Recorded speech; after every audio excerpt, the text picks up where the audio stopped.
our food came from. We have to go beyond this. Now, I'm very proud of my colleagues in the conservative movement who have responded to the incredible cruelty they're seeing at kosher food plants like Rabashkin's in Iowa, and they came up with something called Magen Tzedek.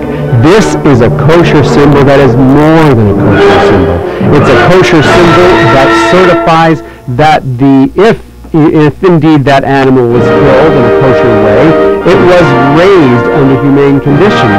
And not only was the animal raised under humane condition, but the people, the workers themselves, are treated fairly, given fair wages. Labor laws are being followed, so that when you eat something, if you have to eat meat, if you see the Magen Tzedek label on that piece of food, you will know that at least the animals treated humanely, and you will know that the workers in that plant were also treated humanely. We need eco-kosher labels not just on food. We need them on everything we buy. We need them on our shirts. We need them on our furniture. Did you know that teak wood is built with Burmese slaves? Do you know where your t-shirt came from, those of you listening out there? Where did that shirt come from? Who made it? What were their wages? How long did they work? Was your t-shirt made by an 8-year-old kid in China who's supposed to be in school, but in fact what looks on the outside like a school is really a sweatshop? Where did your stuff come from? This is Jolly Jan with What's Your Viewpoint? And we are listening to Reb Jason Van Leeuwen. Whole form of living. Beautifully said. People put a lot of emphasis on the food, but not enough on everything else that we do in life. What are some of your hobbies, Reb Jason? What do you do besides being a cantor? I know that you're very talented musically. Your wonderful CDs prove that, and I'd like you to talk a little bit about your group.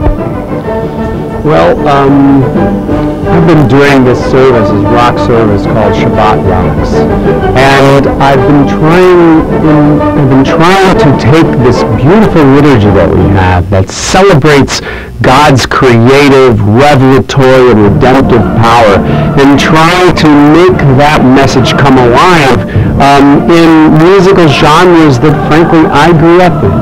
I love chazanut. I love the sound of the cantor, and I used to go when I was a kid, and I would hear the cantor sing, and I would imagine this whole stadium full of people going crazy, going crazy over this melody that is was probably 1,000 years old, or maybe even older. And I was thinking, a lot of people in our generation just don't get that music, and the reason why a lot of these cantorial pieces were created themselves was to connect to a population for whom that genre of music moved. Well, I grew up listening to Steely Dan and Led Zeppelin as well as cantorial music, and I wanted to create a genre of Jewish worship music that I would actually want to listen to on the radio, that I could stand to listen to, that other people could stand to listen to.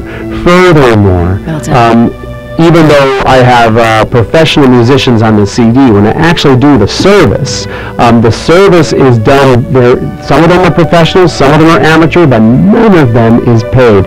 They all do this out of the love in their heart. We come together and we form the Shul of Rock. That's great. We do rock, and Shabbat does rock, and it will rock your spirit world. And I don't know when this is going to air. My next Shabbat Rocks at Temple Ner Marav, 17730 Magnolia Boulevard, Encino, California, 91316, will be taking place on Friday, December 18th at 8 p.m. That was 2009. Rock, of course, will be present, and if you missed the December 18th version, call me for the next one. 310, United States of America, 310-358-9941. And this is Jolly Jan with What's Your Viewpoint? 19th.